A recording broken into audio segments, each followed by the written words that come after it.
Welcome to In the Envelope, a podcast from Backstage, the #1 resource for actors and talent seekers.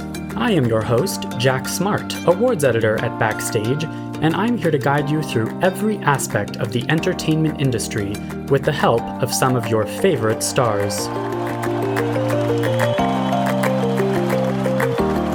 These intimate, inspirational conversations with today's most award-worthy film, television, and theater artists provide you, dear listener, advice on how to live the creative life, personal stories of success and failure alike, and maybe, just maybe, a tantalizing glimpse in the envelope.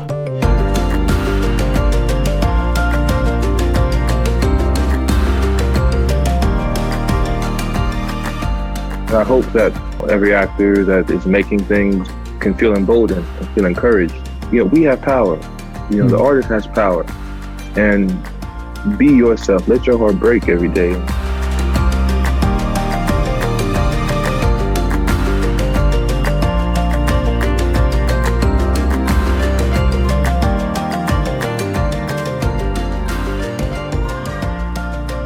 Welcome, listeners, to another episode of In the Envelope. Today's episode features the wonderful, brilliant, incredibly charismatic Jonathan Majors, who you may know as the lead in the HBO horror series Lovecraft Country. It's a very buzzy series. And in Spike Lee's Vietnam War film, The Five Bloods. This was such a treat to chat with Jonathan today. We will be linking to his Backstage 5 interview from last year in today's episode description and article. I would say that's a great jumping off point just to give you a taste of the kinds of things he says about acting, both career and craft, and how the philosophies of those are very intertwined. He said in this article, "Your experience as an actor can always grow. What you have to do is be hungry to grow it. Growth is uncomfortable. You have to embrace the discomfort if you want to expand." I think that's so great. It's so great how he talks about, in this interview, he talks about his approach to every role, which is very tabula rasa, or blank slate. And I gotta say, watching him in something like The Last Black Man in San Francisco, which is quite honestly one of the best films I have ever seen, Jonathan's work in that really feels that way, that he has completely abandoned any performance or character that has come before and created something completely from scratch. And as he kind of reveals in this very in-depth interview about his craft and his journey and how those two things are intertwined, you can't have that tabula rasa approach. You can't do what Spike Lee asked him to do, which is just do it, without a very solid base of training. What Jonathan talks a lot about untaming and kind of knowing your own individual process, what works for you individually as an actor, bringing your authentic self to it. There's just a lot of really great actorly stuff in this.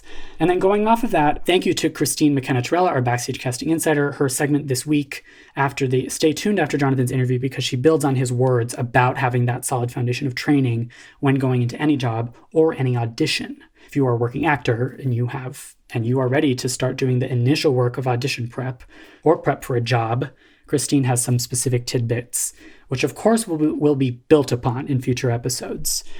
One more thing about Jonathan Majors is that he's having quite a moment in addition to those two huge projects this year.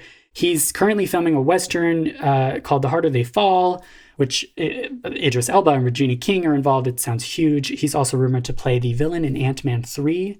So he's wonderful. And then last note, just for listeners, this podcast airs weekly, but we will be taking next Thursday, the day of Thanksgiving, off in order to celebrate Thanksgiving. And I'd like to take a moment to thank everyone involved in making this podcast happen. Thank you to Team Podcast at Backstage. Hi. Thank you to Jamie, a producer, for putting all these together, of course. Thank you to Christine for lending her lovely voice to her lovely segments after each interview. And thank you, of course, to Kasey Howe, who helped me birth this project in the first place over 3 years ago. Thank you to everyone. I'm feeling very thankful. And very thankful for Jonathan. Let's do a quick introduction and then get to this interview. This podcast is, of course, brought to you, listeners, by Backstage.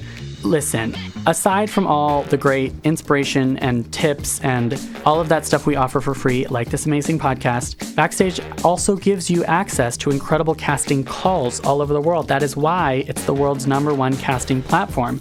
If you're curious, or if you're an actor yourself and you really want to jumpstart your career, and you're ready to take the advice and the inspiration you've heard here in this very episode and use it, go to backstage.com/subscribe and enter the code ENVELOPE, ENVELOPE.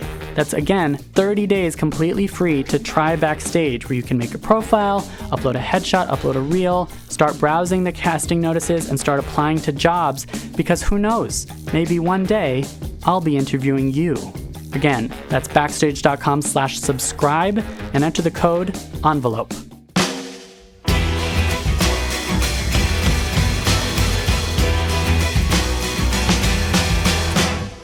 Jonathan Majors has had a meteoric rise in the industry after his studies at UNCSA and Yale School of Drama. Trained to apply his craft to a variety of roles, Jonathan broke into Hollywood on the miniseries When We Rise, then films Hostiles, White Boy Rick, and The Last Black Man in San Francisco, which earned him nominations at the Spirit Awards and Black Reel Awards. This year he's starring in Spike Lee's Netflix film Da 5 Bloods, and as the lead in HBO's horror drama Lovecraft Country. Here is the brilliant Jonathan Majors.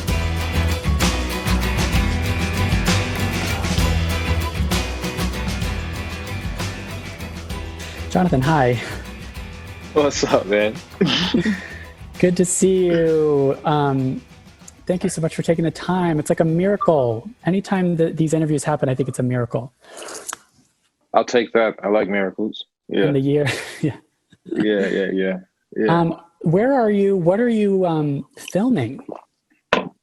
I'm in Santa Fe, New Mexico, and currently filming a picture called The Harder They Fall. Cool. Yeah, it's a Western. Very cool. That's, yeah. Idris Elba and I believe Jay-Z is involved? Yeah, Jay-Z is producing it with us, and he just plays a pivotal role in the story. So cool. Regina King's also a part of it. Zazie Beetz, Lakeith Stanfield, RJ Tyler, Dion Cole, Delroy Lindo. I could go on. But yeah, it's a great family, a great team. Eddie Kathegi. Yeah. Awesome. That's awesome. It's well, we're so excited to talk to you. You are familiar with Backstage, yes? Did you ever use Backstage? I use it online, yeah. Oh, okay. Yeah. And then my whole college class, we used Backstage to send out our showcase. Oh, amazing. Information. So imagine there's 28 of us, 28 kids. I think the eldest was 24, all conservatory actors, sitting up in an apartment, literally going through and signing postcards to send to respected agents and managers for our, I guess that was 2012 North Carolina School of the Arts. Yeah, 2012 showcase. Yeah. Then I also kind of kept my eye on it when I was in the city, trying to figure out what's what the temperature is in the city. And then I think post Yale, when I left school for the second time, funnily enough, I didn't have the opportunity to check it out again. But I always picked it up. I like to read. I think the last thing I read was the Rylance beat you guys had in there. Oh yeah. Oh cool. Feature on Mark Rylance. I think that was maybe just online, but nah, man. When you leave the bodega and you see the the kiosk out there, you grab your New York Times, you grab your Backstage, keep it moving. That is really cool to hear. Yeah, it's where you come from. It's where I come from. Exactly. So, yeah. What do you remember about this showcase? So this showcase that it was you sent those postcards to the agents and managers, and how did it go? Well, showcase was I'm pretty sure everyone listening knows what a showcase is, but a showcase essentially is just a fucking circus, man. You kind of you show up, you spend, I guess it's your senior year. So in my case, you spend a year kind of reforming and deforming and breaking down and building up in panic, for this event. For this event, and the event is, what they used to call it the leagues back in the day. I think my class, like if someone was to graduate from conservatory around 2012, that would still be a phrase that you would hear, like the leagues. And the leagues are, they take, so essentially there's a union of some sort where they take all these schools, and the schools have done their thing, and they all come and they all showcase. And so I showcased in New York, and we showcased with Carnegie Mellon and SUNY Purchase. And so we've done our work, and then they've done their work. And so you have all these, young kids, young artists coming together, and you put on a few scenes, very short. Some of us would sing. But you do two pieces, and then to show off, compare and contrast is always the phrase. Yes. Compare and contrast. It's funny because it's kind of bullshit if you ask me, but it's 4 years. It's 4 years of work, that you've done on your craft and on yourself. Yeah. And you kind of present that to the folks, and hopefully they bite, Yeah. And it's a high pressure one-shot situation. Yeah, which never happens. You have to understand, it never happens. Even when you make a huge film, you get more than one shot at it. You know what I mean? Yes, that's great. That's good to hear. Yeah. And also the bullshit of it. There's a couple of kids down home in North Carolina, and then some guys out of Yale that I'll speak to. And I was gonna say, it's kind of a farce. You know what I'm saying? It's kind of a crapshoot, that beat. Especially because it's all about what's happening in the news. What's happening in what's in vogue. It's not a testament to your talent or your ability. It's what those casting directors or what those agents have coming. They know what the pilot season is going to look like. Gotcha. Right. And so they're there, to pick you out, and you shouldn't invest too much of your artistic currency into it. I say that because I'm just rambling, bro. I'll just shut up for a bit. No, that was great. No, that's actually that's the key advice, because as you say, there's never one shot, especially in this industry. I love the way you put that there's multiple shots, and just looking at your career, there's no one big moment, one big break, right? Like you worked up in Chautauqua. Talk me through what happened in between North Carolina and Yale. And then in your last year at Yale was We All Rise. It comes in fits and starts. Right. It's never a breakout. Yeah, I reference that as the long throw. The long throw of one's career, of one's path. And you never know where you are in it. But to that, for instance, I left Carolina, man, and we did the showcase, and I got you're happy for whatever response you get, and my response was. I would say lukewarm, Okay. And the fella I ended up siding with, and he believed in me. His name was Gary Krasny of the Krasny office. He's notorious in New York City, for multiple reasons. But he really believed in me, and he picked me out. He and Jill picked me out, and yeah, I mean, from there I went to Norfolk Theater Festival there, Norfolk Theater, and did play Corey Maxon in Fences, and that was that was a big deal for me. I remember I was in line for Shakespeare in the Park when I got the phone call. Amazing. And I lost my mind. People thought I was having a baby. I was like, oh my god. And the beautiful. I'm in Santa Fe, New Mexico right now, and I have such an affinity for New York because I remember that they applauded. Like I jumped out of the line. You got to stay in line for ages, right? Yes. I jumped out of the line and ran. Oh. I was running all the way to my agent's office, who's in the Paramount building, right in downtown. Paramount's written on the building, downtown. You ran from Central Park to downtown. Hell yeah, man! I put it in the wind, bro. And And it was crazy because I got out while I ran, and they were like, "What happened? What happened? What happened?" Literally, the whole crowd was like, "What happened? What happened? What happened?" And I said, "I'm an actor. I just got my first professional job." Oh, wow. And they just started applauding, man. And I booked it. You know, I booked it 56th Street all the way down to, I guess, 59th, because I came out at 59th. Yeah. And booked it all the way down to, Times Square. That's where he was. He was in Times Square. And I mean, that was my first like professional. I got my equity card early on, you know, while I was in school, you know, just doing summer stock and summer theater that way, up in Lenox, Massachusetts at Shakespeare and Company. But that was the first one, you know, where you're free from institution, you know, which means you don't have any real protection, you know what I mean? And so that was it. And from there, I did. I got to go to the Humana Festival and do a little stint there, which was cool. But that whole time, you know, when I left North Carolina, my objective was always to continue my actor training.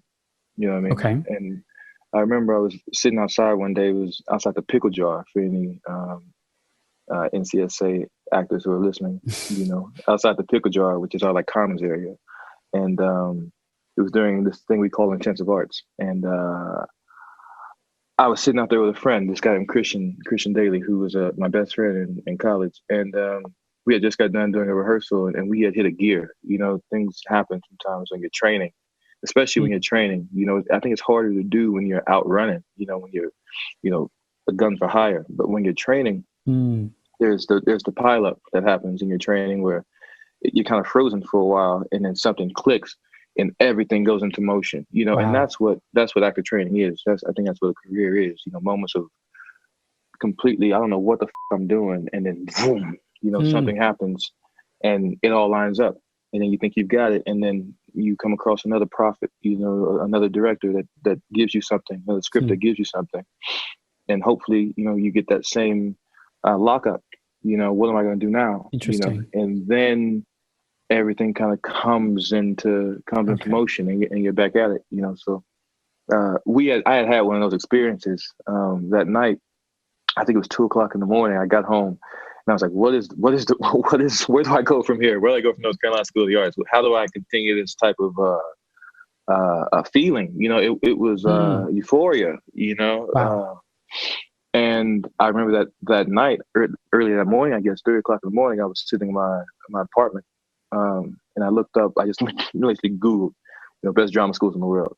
And I saw, you know, I saw the usual suspects. And the thing that really grabbed my attention was listening to this mystic, this beautiful man, Ron Van Loo, who at the time was the head of the Yale School of Drama. And that day I decided that's where I'm going to go. And the jumpstart to my first year at Yale, you know, as the continuation, you know, of the training, you know. But I think it was at Yale where things kind of got a little bit clearer for me. I started the Yale School of Drama with my daughter was 3 months old.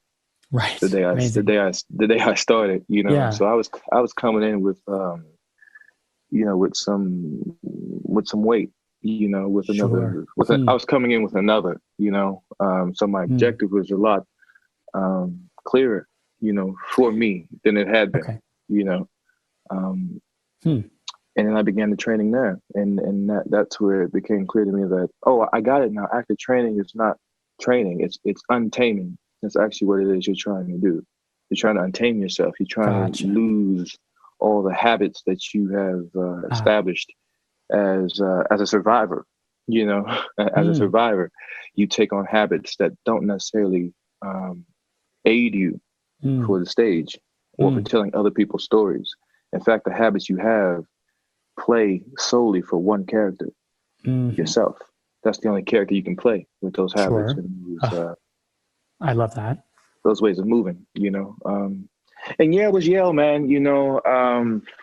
It's tough. It's also like the first time you kind of hit, you know, the bureaucracy of all the bullshit, you know, and like, you know, the ivory tower of Yale, you know, really trains you for, prepared me, I guess, for what the soon to come Hollywood experience would be.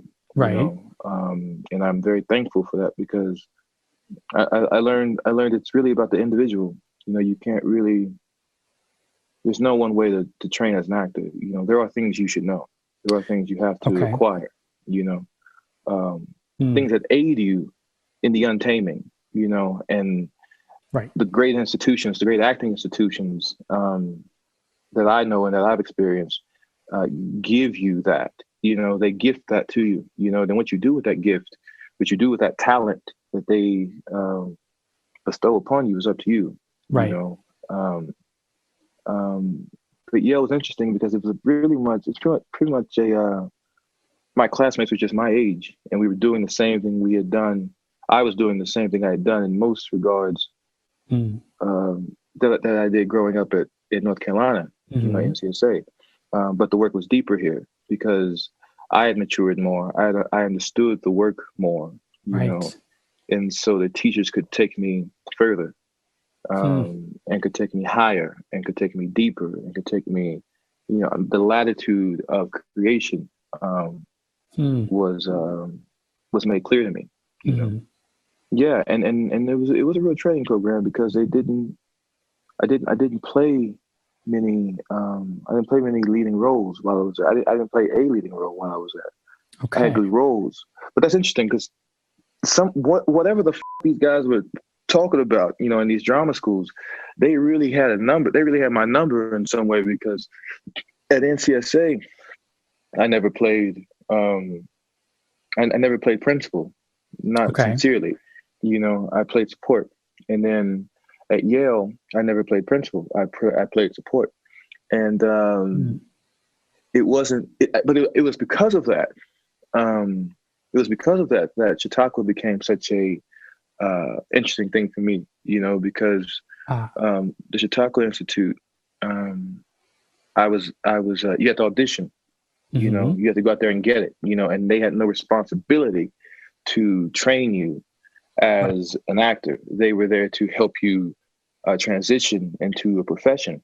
And so what I found interesting about Chautauqua is that that was the first place I got to play what one would call a proper role, a proper lead role. I played your first step there. Yeah. I played and Henry it is V. different. Yeah, amazing. Yeah. I played Henry V there, and I also played Walter Lee there from Raising in the Sun. And that was it. That was the Chautauqua experience. But the beauty of that is that I had in some ways, it's kind of like the training programs that I went through. We were having me act left-handed. You know what I'm saying? Okay. I'm right-handed naturally. Yeah. But they had me work left-handed for, I guess it'd be 4, 5, 6, 7 years consistently, working left-handed. And then I got a right-handed role, which was something like Henry V. And all of a sudden I felt very equipped to do that. Gotcha. Though I had not done it before, that was all laying groundwork for sure. I mean, yeah, I have to believe that, I have to believe that. And you have said that training should be happening anytime you're not working. Like you have said, you continue to want to study when you're not in a job. Yeah. I mean, I think that comes from my, athletic background. I've just never seen a championship team be a championship team and not work in the off season. I've just never seen that. And to me, it was just physics, and I also had teachers that, it's interesting as you matriculate through these programs, the mentality shifts. Like at North Carolina, I come to North Carolina at 18, and I have a beautiful teacher named Laura Henry who says, you've got to work all the time. You got to work all the time, and I took that to heart, and that was kind of how I had been getting down. And then when I got to Yale, it was like, you really want to breathe and take your time, and relax over the breaks. And I was like, I don't know what the fuck this is, man. No. And if I had done that, left-handed. I would have been crazy. Chautauqua never would have happened, And the Chautauqua experience really allowed me to, I met people that kind of, just little tidbits here and there where they would just lead me to, this next place where it's only because of the Chautauqua experience that my last year at Yale, I happened to be participating in this national drama, National Society of Arts and Letters competition. Right. But I was only nominated to participate in that because of a director, Sister Jade King Carroll, who directed me in a show. Oh wow! In Chautauqua, and then you won. It happened that way. And cool. One of the judges there is named Jeff Salfer of Salfer Namoff Management. He says to me, "I want to represent you." Gotcha. He represents me. I go in with him, and he gets me the audition for the Gus Van Sant directed, Dustin Lance Black written show, When We Rise, where they have me play. They allow me to play a fellow named Ken Jones, young Ken Jones. Yeah. And then it's on from there. And that's a big transition too, because you haven't, correct me if I'm wrong, you haven't done much theater since. What was the initial goal? Was the initial goal stage, screen? Were you distinguishing between the two? Man, I was so fortunate to have been at the North Carolina School of the Arts at the time I was at it, because there was I don't know how to say it, this genius, godly, divine man named Gerald Freeman that was there. And one of the things he would say is, "God damn it, I'm not training you for film or theater.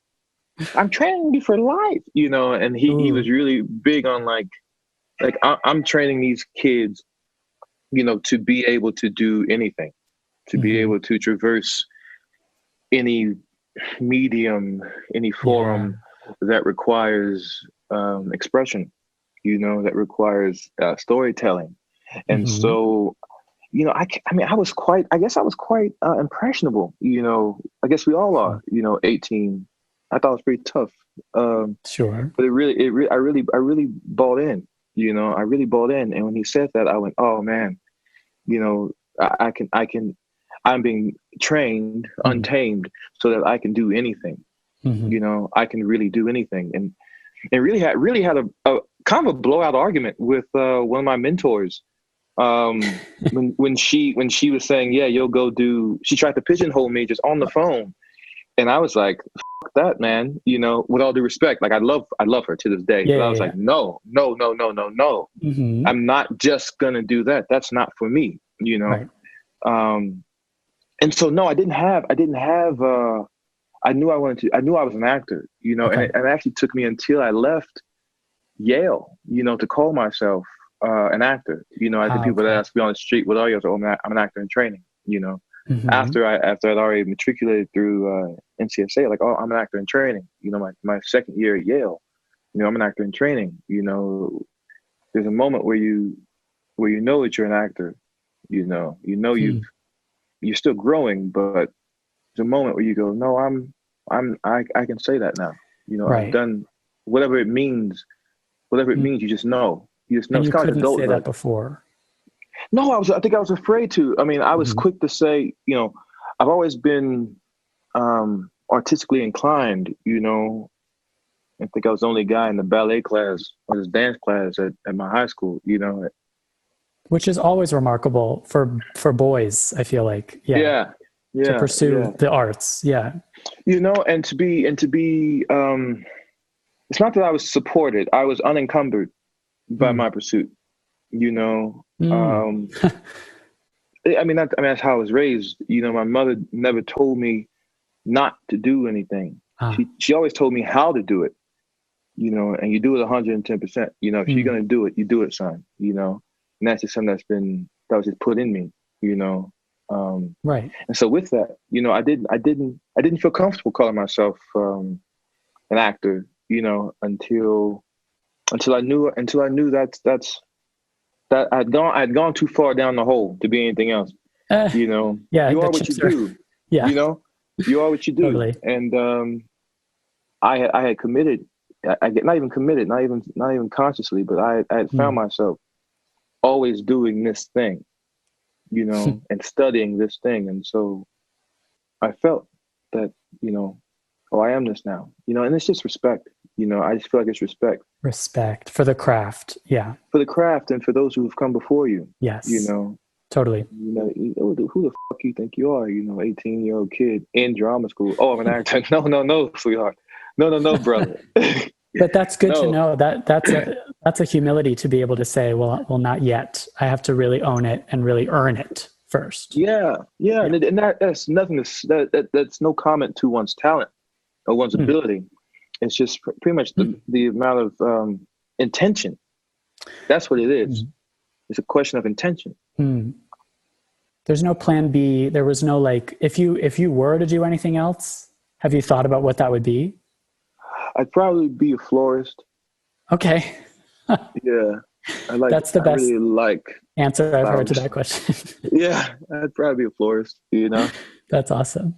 Yeah. And so what would you say, do you have an artistic process? Are there certain things you do? I love this idea that you just said about the training is almost more of a breaking down and untaming rather than an adding onto it. What are the things that you do every time to prepare, either for a role or maybe even for an audition? Yeah, I can speak to that. For an audition, yeah, I set the intention. I really try to set the intention. And I do that for a couple of reasons. It's somewhat of a sign-in. I keep a journal with me. And everyone has their ways of staying sane. And for me, this is a way of staying sane. Or I kind of write to whoever or whatever, put me in pocket. I won't go into detail, but the most important line of it is, please allow me to see, hear, feel, and know all you need me to in order to play, this and this and that and the other, It's almost like a mantra. Yeah, it's a mantra, and what that does is it kind of releases me from any, this might sound up, but like any responsibility for the outcome, good or bad, And so I watched some, go ahead, I'm sorry. No, that's fascinating. And also the idea of please allow me also acknowledges that you're in this tradition, going back centuries, and you are among other people pursuing that. Yeah. And if it's me today, it's me today, know, and if it's not, it's not. But I did the same thing I did for this that I did for that, and I got that. Yeah. Right? Or better yet, I was chosen for that. Right. I wasn't chosen for this. So you take it all. You take it all, and what it does is, for me, it just keeps me even. Keep me even. And as far as I also do that at work, for the scene of the day, Oh, amazing. Yeah, well, you don't beat yourself up when the take is crazy. You know what I'm saying? It's like, apparently, mind you, you can only do that if you're prepared. You know what I'm saying? You can't ask that, please, let me know my lines today. It's like, nah, bro. It's too late for that. You got to know that part. Yeah, you got to know that part. You've got to get yourself to the sea. You've got to get yourself to the sea and get yourself in so much trouble where you've done all your work. You're here now.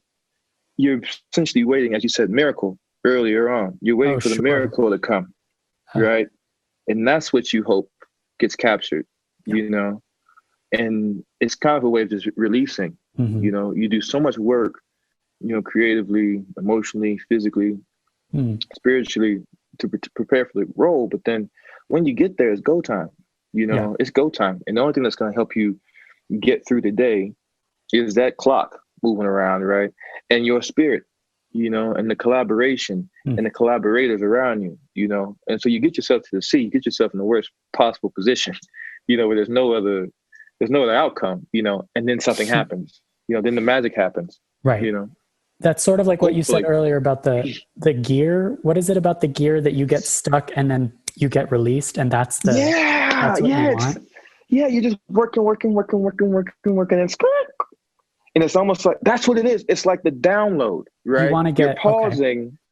Okay. I mean, I'm making this shit up as I go, but it feels like you pause because the dial's still spinning, right? It's not the dial of death; it's the dial of art, right? And once that thing gets done, boom, you're updated. Yeah, you're updated. And you're free. And it's and hopefully it's in your nervous system. That's that's the only, that for me, that's the only way to really get down. You know, Right. it has to be in your nervous system. If it's not, then unfortunately you are acting, you know, and you are Sure. pretending, you It's more know, and that's difficult. okay. That's okay. But it is more difficult. Yeah. And there's more It's less ego in efficient. that. Yeah, there's Ooh. more ego in that. And there's more, and then when there's more ego, there's more judgment, you know. Interesting. And then you're just unhappy. You know, you can never really be satisfied. It's not a matter of being like, oh, wow, I'm satisfied with that, but it's, you can be at peace with it, you know?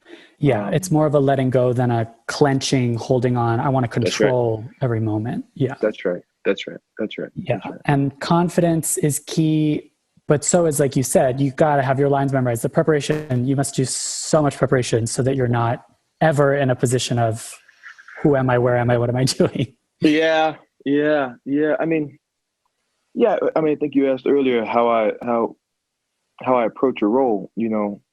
It's kind of like tabula rasa, you know, blank slate. Yeah. You know, I go, okay, cool. I read the script, and then detaming, untaming. Yeah, you read the script and you go. You have to first, once you've gotten to a place, and it ebbs and flows, you know. But once you've gotten to a place in your work, or just in your, like, it happens day to day where you go, I know it.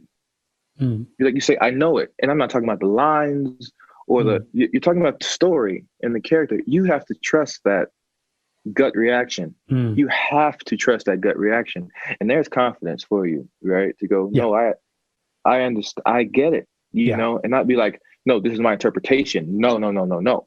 This is what I believe. Yeah. You know, no, I don't give a fuck about your interpretation. You know what I'm saying? I don't really care. Like that's mental. You know what I'm saying? Like I want to see you express it. Yeah. Right. That's what you're going to bring to the table. Yeah. When we're at the bar or we're sitting at the gym and you want to tell me, you know, it's not an essay. You know what I'm saying? There's stories and lives we're talking about here, you know? Totally. And in fact, you have said I have to read a quote from yours because it's so awesome. Well, you've told Backstage before that growth is uncomfortable. You have to embrace the discomfort if you want to expand, which of course, yes. But you've also said, if you're going to be a great actor, you have to let your heart break every day. Which I've never heard it put that way before. That's remarkable. Yeah, it's a bitch, man. You know, I mean, I don't know. I mean, I believe that. I mean, it's not like you go out looking for it, but you stay open, you know, like you stay open and trust and believe that, you know, however it is you get yourself to, that your job as an actor, my job as an actor, regardless of how I'm feeling, is to come to work or to move through the world, right, as my best self. Doesn't mean I'm going to be happy all the time. It doesn't mean I'm going to be smiling. I don't smile much in general, but it doesn't mean that I'm going to be, you know, in a good mood, right, all the time. But it does mean that you have to be the best version of yourself as you move through the world. And when you do that, I've seen it, you know, from other people. You both impact the world and are impacted by the world. And the world is full of creatures and strange things, you know, and strange experiences. And if you allow those experiences to actually wash over you, you know, that's the new training, you know, especially for someone who's, I mean, I don't really live any place, you know, so as I move through town to town, you know, I can only feel what's around me, you know, and there is no real place to go back to, you know what I mean? Like, so you are amongst the world, you know, and that world where I was actually listening to a song before we got on, and one of the lyrics are, "This world will break your heart. This world will break your heart." And then if you listen to the end of it, it says, "with joy," you know. It all comes in, you know. I mean, it all comes in. Things break for multiple reasons, right? They've been dropped. They've been overstuffed, you know. If your heart is overstuffed with joy, it will break, you know. That's a good thing, you know. If your heart is overfilled with rage, it will break, you know. And every character we come across is on the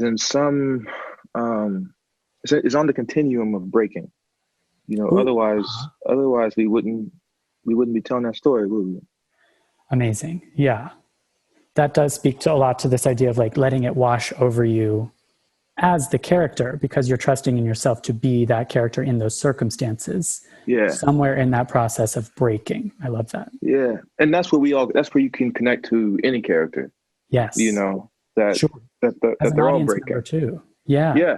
Yeah. It's something we all understand. Yeah. You know, that's the human condition. This is maybe such a cheap question. And if you don't want to answer it, that's fine. But how do you cry? The technical elements of crying.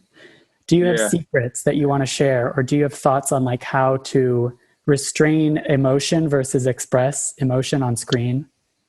I would say, I mean, here's a funny thing. I personally can't cry on cue. Okay. Yeah. That's very surprising to hear. I can't cry on cue. However, like someone said cry, I'd be like, you know, like, you know what I'm saying? Sure.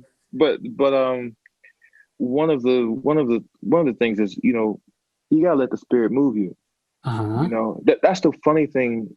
And I believe, like, if you cannot cry, what are tears, right? Tears are an expression.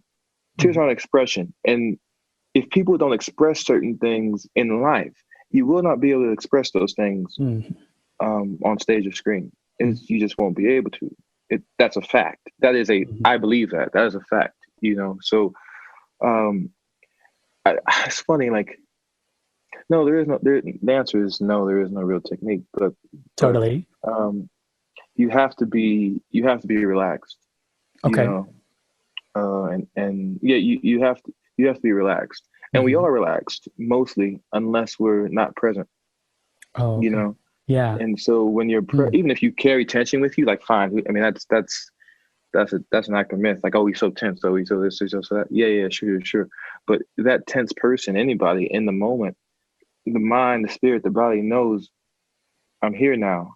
Be there then, be here now, etc. And play the scene, you know, and don't never think about the tears. Sure. Never think about the tears. Think about what it is you're doing. You know, what are you doing? You know, and then allow that frustration, because usually that's what happens. Allow that frustration of it not working. Oh, you know what I'm saying? That's. I mean, it's so strange to talk about, but yeah, frustration is a big part of it. Sure, I will say that. And nerves, yeah. And nerves, but frustration is huge. In so far as we're talking about the psychology of people, like. If my child, right, or if any, I'll speak personally, right? That's the other part. It's got to be personal. If my child walks into my room right now, and I haven't seen my daughter in 3 months in person, right? I haven't touched her, I haven't held her in 3 months. I know without a doubt, I would burst into tears. Yeah. Why? Because the embrace is not enough. Right, the embrace of her would not be enough, right? I would want to keep her forever, and knowing that, psychologically knowing, I would not be able to hold her and keep her there forever. The frustration of that, right, would evoke some type of response. My thought is it would be tears. If someone does something wrong, if you're wronged and you can't do anything about it, right? Because you actually have to know the obstacles of the scene and know the obstacles of the character. That's part of the work. That's a big thing. And if you understand that, you pretty much don't be Superman, don't be Superwoman. Oh, you know, be human, right? That's one of the things. You know, I see in.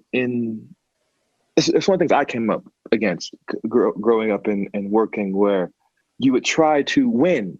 Don't win. People don't win. You know, like, don't try to, in this moment, right, when the shit gets tough, don't try to all of a sudden change the circumstances to your circumstances.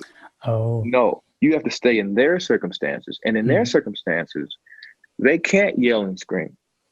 In their circumstance, they can't do that. What can they do? All they can do is be present. Right. And wait, you know. But the engine, the body, will begin to respond. The social animal that we are will begin to respond. And I mean, that's what I would say. I mean, Yeah. Bring your, I love this. Bring yourself to the circumstances of the scene rather than the other way around, because you're not rewriting the That's cheating. scene. That's cheating. That's cheating. It goes back to what the you're saying. sportsman in me. Yeah, that's the sportsman in me. Like, it's also like, flag on the play. That's the that's your impression of the scene. That's you writing the essay rather than living the scene and being in the scene. Yeah. And some days it doesn't happen. Some days you get to work and it's just like it doesn't happen, But there's absolutely. You check your engine light. Oh, what is it? Well, you're actually not focused at all, man. You actually someplace else.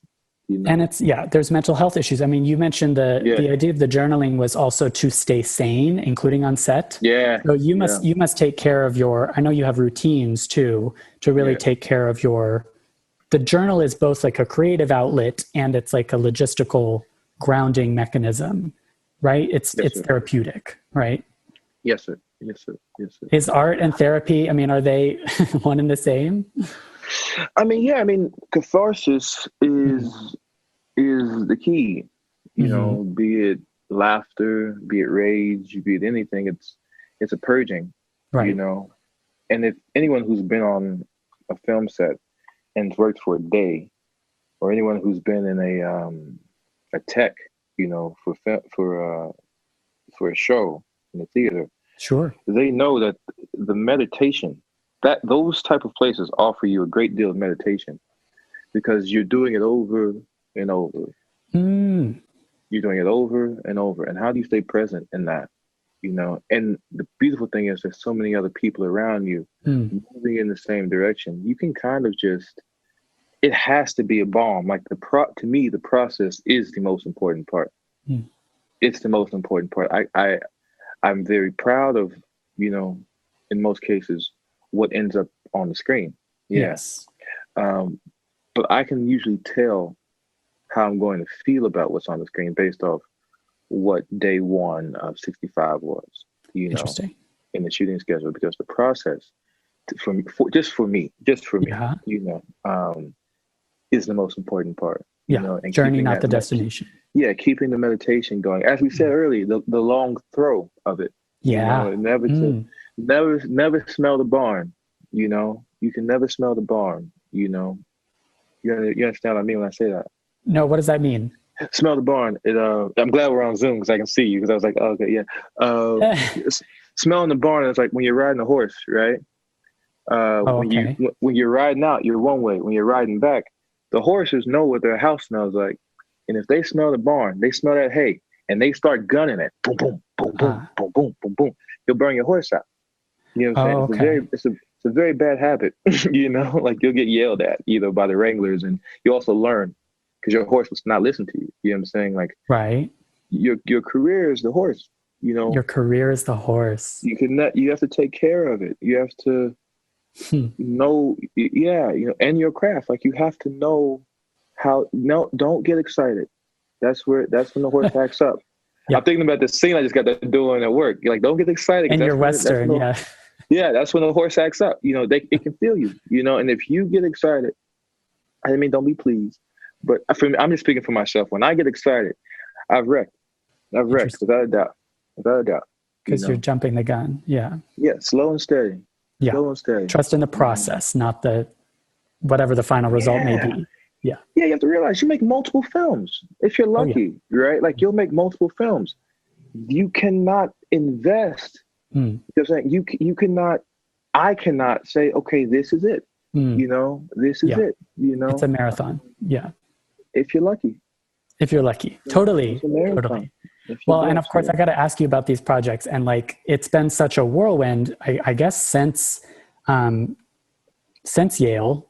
You've had to just continue this process of working on yourself and staying sane throughout everything, right? Like throughout this year has been so remarkable. What have you learned from Spike Lee? What have you learned from Lovecraft Country?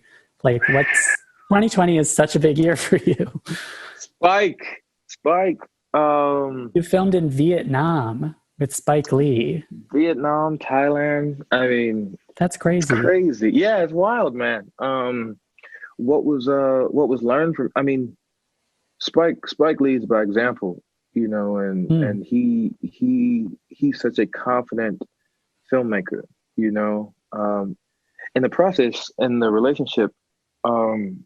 is ongoing with Spike and I. You know, he's really become in many ways an architect of how I view the film industry and how I move on set. You know, and his thing was, do you?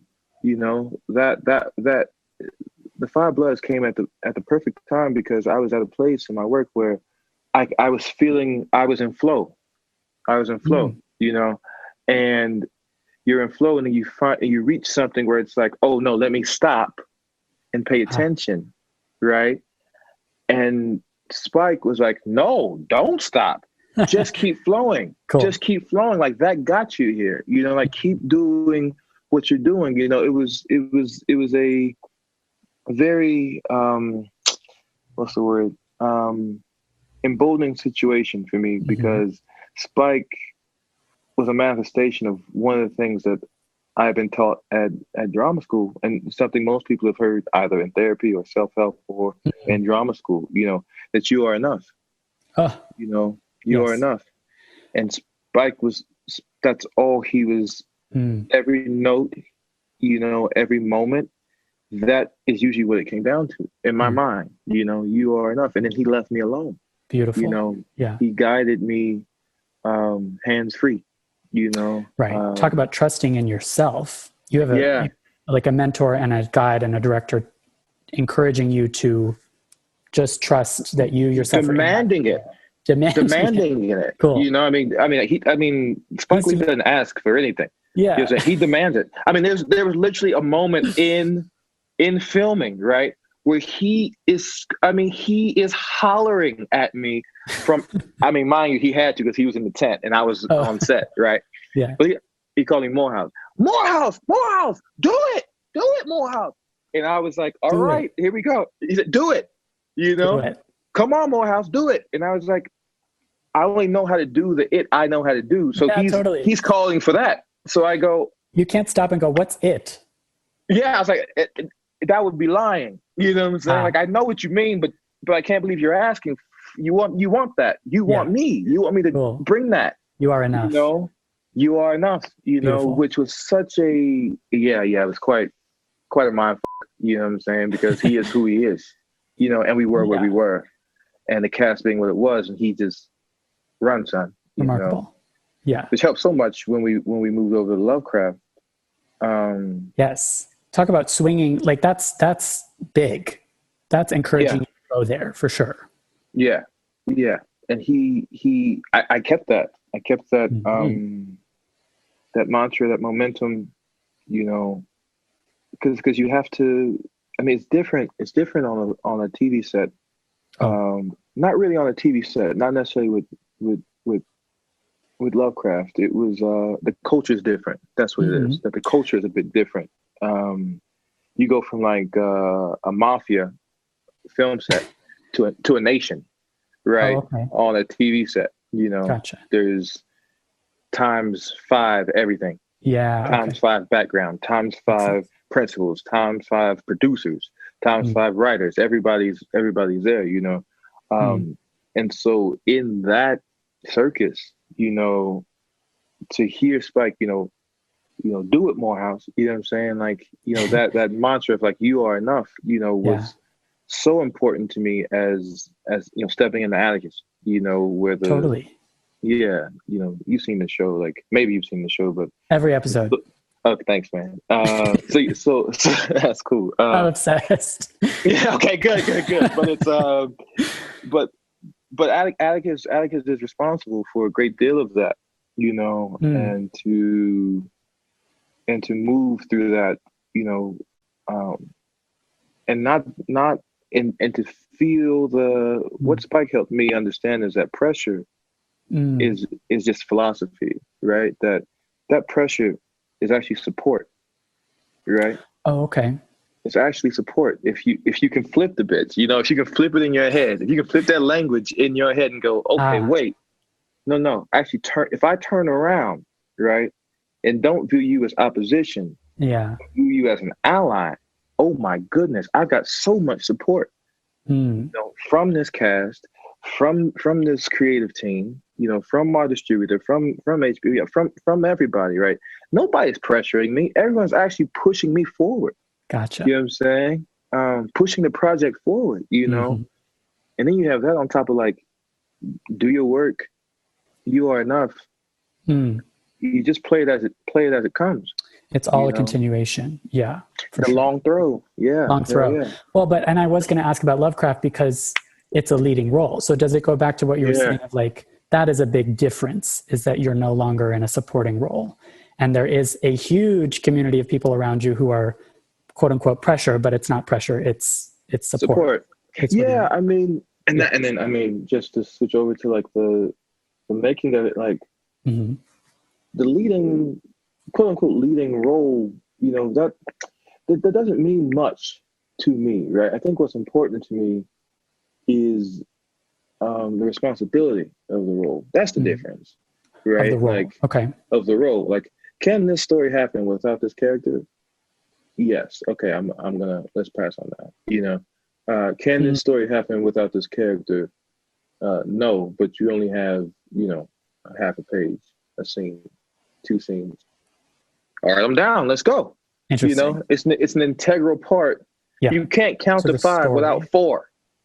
You can't count. You need 4. 4 is important. You know what I mean? Like, you need it. Okay, you need it. Okay, I will play 4. I see. 4 is gonna get us to 5. I'll play 4. I'm down. You know.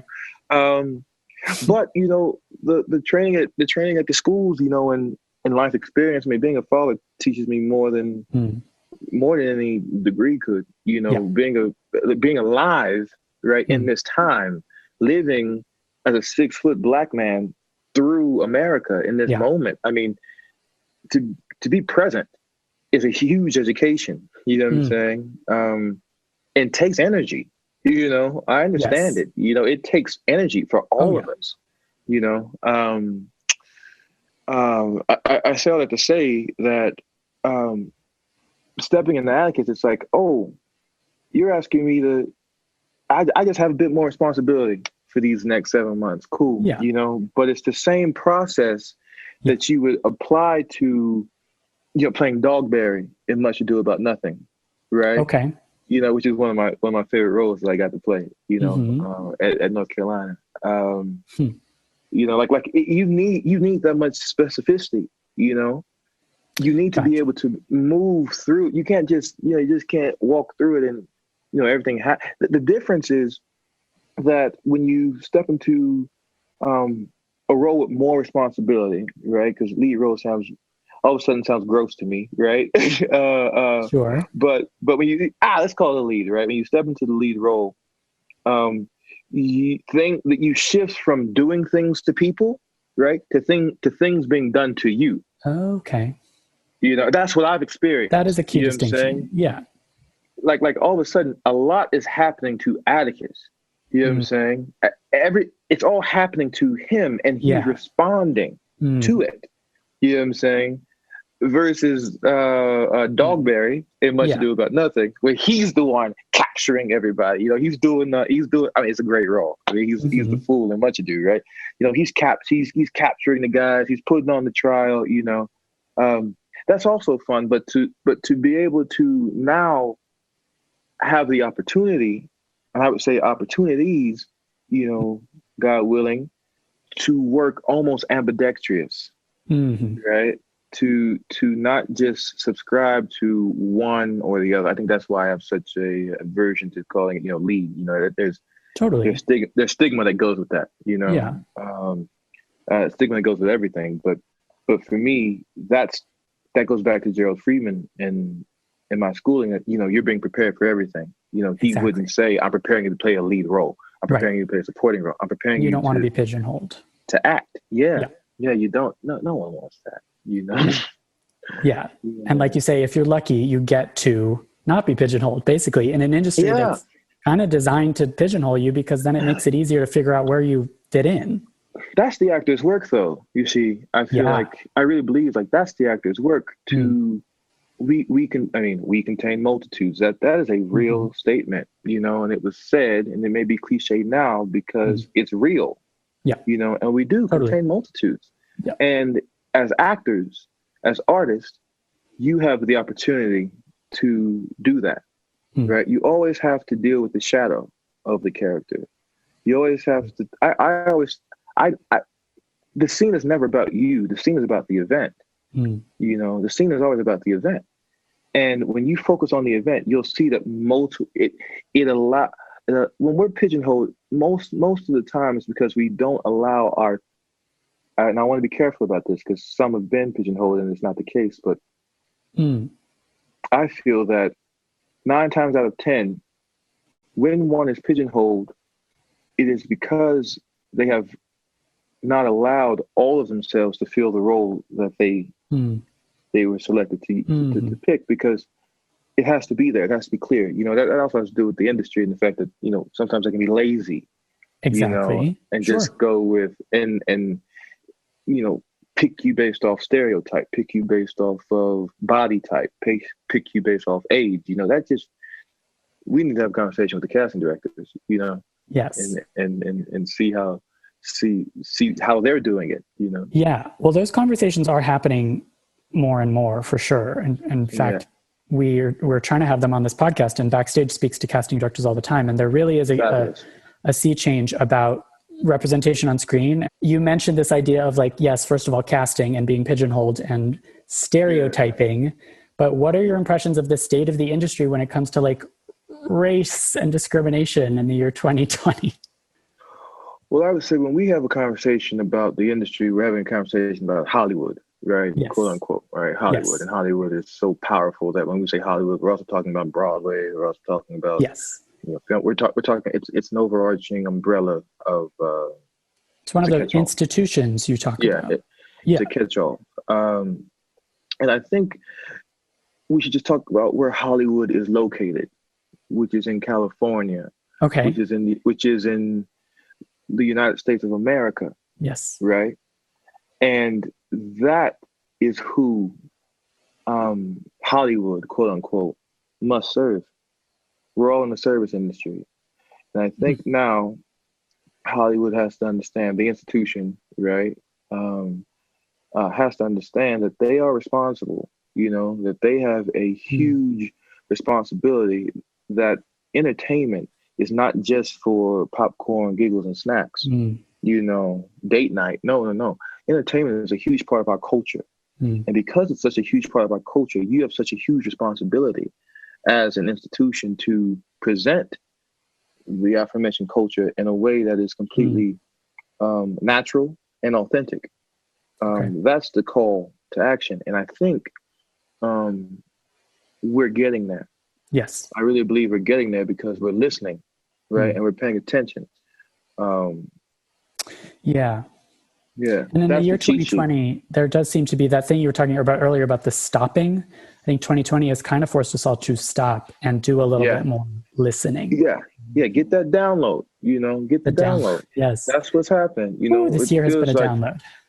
Yeah. And we've all been stuck watching TV, YouTube, etc., listening. Totally. And all we're listening to is this circle of damnation, right? It's actually the circle, right, of download, right? And something is being dropped into us individually and then culturally and ultimately into the institutions where, because here's the thing about institutions, bro.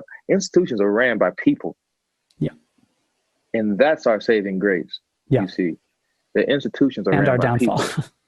And our downfall, you know? Yes. But I would consider myself a bit of an optimist. And, well, that's good. That's good. And I hope that, you know, every actor that is making things, you know, can feel emboldened and feel encouraged, you know, that, you know, we have power, you know, the artist has power, and be yourself, let your heart break every day. And the beautiful thing about it is people have to look at you, be seen, be seen, you know, we're the foot soldiers, you know, the kids going in audition, you know, if you walk in, if you're taping, etc., you're the foot soldiers. You know, you're on the front lines. You know, I'm on the front lines with you. You know what I'm saying? So like, let's show them. We can show them full humanity at all times. Yeah. You know, it's our job because we're taking black and white letters and trying to make it into a full-bodied human being. Well, that's the cheat sheet, and we all signed up for it. So The institution changes by all the people around it changing.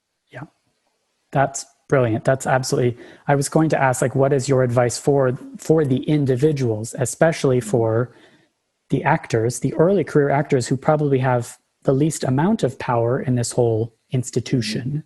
Mm-hmm. What is that? What is the call to action? And of course, you just answered it. It's to take the responsibility of you're the ones seeing, you're the ones reflecting the audience, reflecting truths. That's right. Is that the call to action? Yep. I would. I mean, you said it. Yeah. Because what you get is their time. Watch that tape. You have their time. That tape may be a minute, 30 seconds. The tape may be 5 minutes. Because you have their time. You have to feel that time with as much authenticity and with as much truth and as much you as you can. To quote my dear Dean, Gerald Freeman, you are enough. But you can only be enough if you're brave enough to be you. If that makes sense. Oh, yes. And as we keep going back to this idea of you have to be living your life, you have to be having your experiences. You can't cry unless you have felt the emotions in your real life of that make you want to cry. So yeah, totally. Yeah. Let it hurt. Yeah. Because you're capturing, I'm obsessed with this idea of somewhere along the continuum of breaking. That's where all of us are at every point. And so that's going to be every character that an actor plays at every point. Yeah. Somewhere in the breaking. That's right. Oh my God, Jonathan, thank you so much. Can I ask you this is so awesome. Can I ask you one last goofy question? What is one performance you think every actor should see and why? One performance every actor should see and why. I'd actually say Philip Seymour Hoffman. Okay. In Flawless. Oh, I don't know that. Okay. It's him and De Niro actually. Oh. And Philip plays a cross-dresser. Oh, okay. Brilliant. I'm adding it to the list. Great. Brilliant. Also, going off of that, do you have a dream role or a dream collaborator, maybe? I'd say this with all humility. I don't. Okay. I feel like that would activate my that would maybe activate my ambition and activate my ego. And I think I'm just gonna. You would smell the barn. Yeah, you'd smell the barn. I think I'm gonna hold it steady, and if they come, they come. That's a great answer. Oh my gosh, Jonathan, thank you so much. This is such a pleasure. I have to tell you, I don't know if we're going to keep this, but podcast listeners, this is a spoiler alert. We did interview John Boyega recently, and when I asked him what's one performance every actor should see and study, he said you in Lovecraft Country. No, he did not. Yes, he did. It was his first response. That's lovely to hear. So you should work with him next. Yeah, we should maybe do Top Dog Underdog. We could take that down. Oh my God. We play brothers. Yeah. Well, I mean, if and when we can get back to the stage, yeah. Or are you talking about like on camera? Maybe we make a film. I don't know. That'd be cool. Yeah. I don't know. Very sweet. Oh man, it's a pleasure talking to you too, man. Thank you so much. This is such a pleasure. Keep breaking legs out there. Thank you, brother. You be safe. You too. Peace.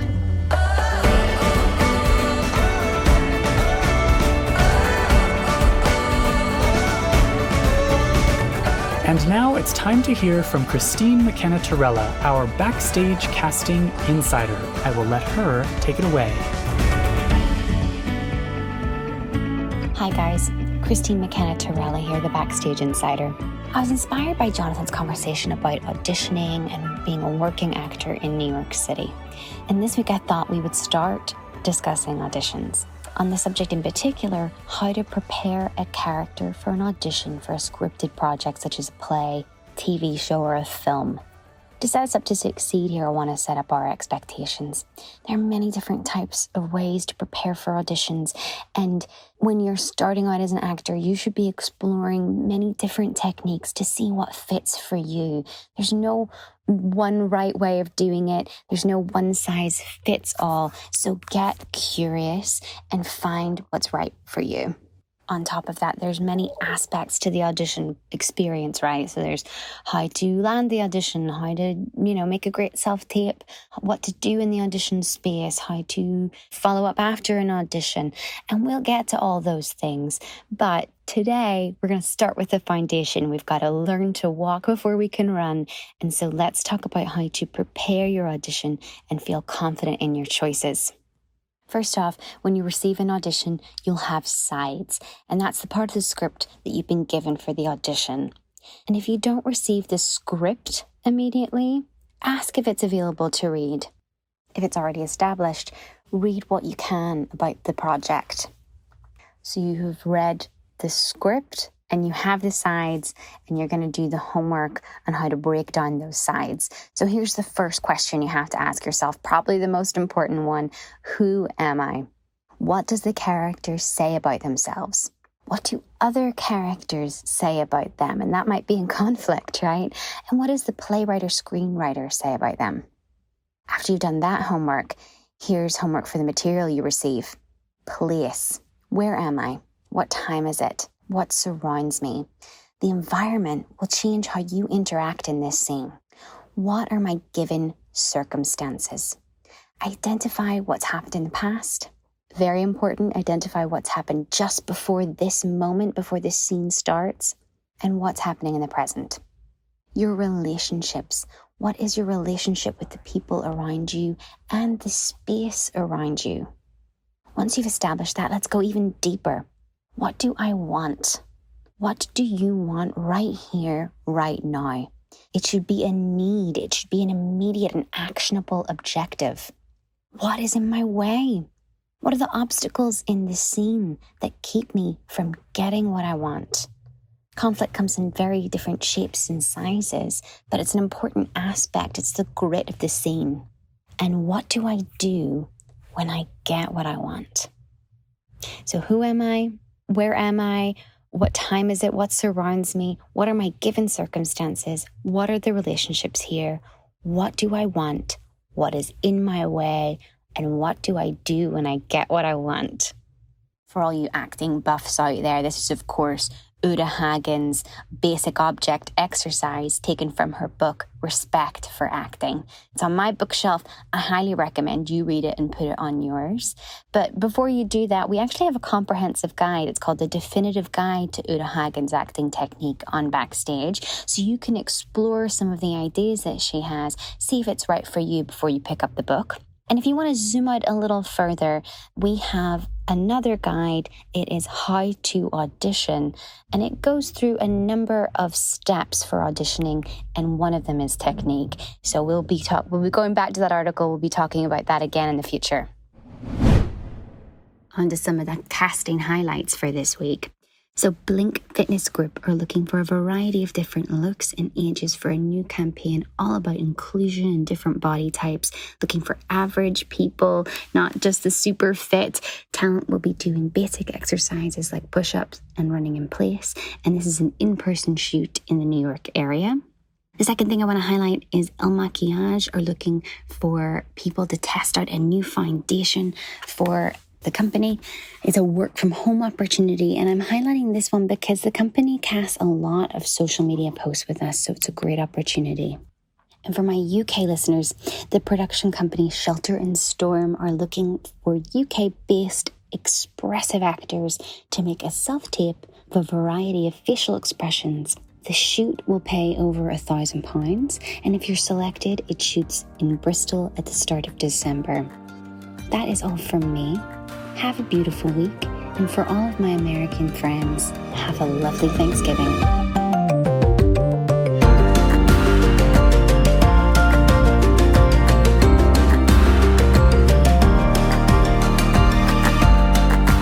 In the Envelope is recorded at Lotus Productions and Hyperbolic Audio in New York City, and Soundbox LA, Mark Browse Studios, and Buzzies in Los Angeles. Thanks as always to our producer extraordinaire, Jamie Muffett, and to the team at Backstage, Samantha Sherlock, Mark Stinson, Caitlin Watkins, and of course, Kasey Howe. Visit Backstage.com, and don't forget, you can subscribe to Backstage by using the code ENVELOPE at checkout for a free trial. That's right, 100% free. For more exclusive content, join us on Facebook and Twitter at In the Envelope, and subscribe, share, and leave a comment. Who would you like us to interview next? Thanks for tuning in. We'll see you next time for another glimpse in the envelope.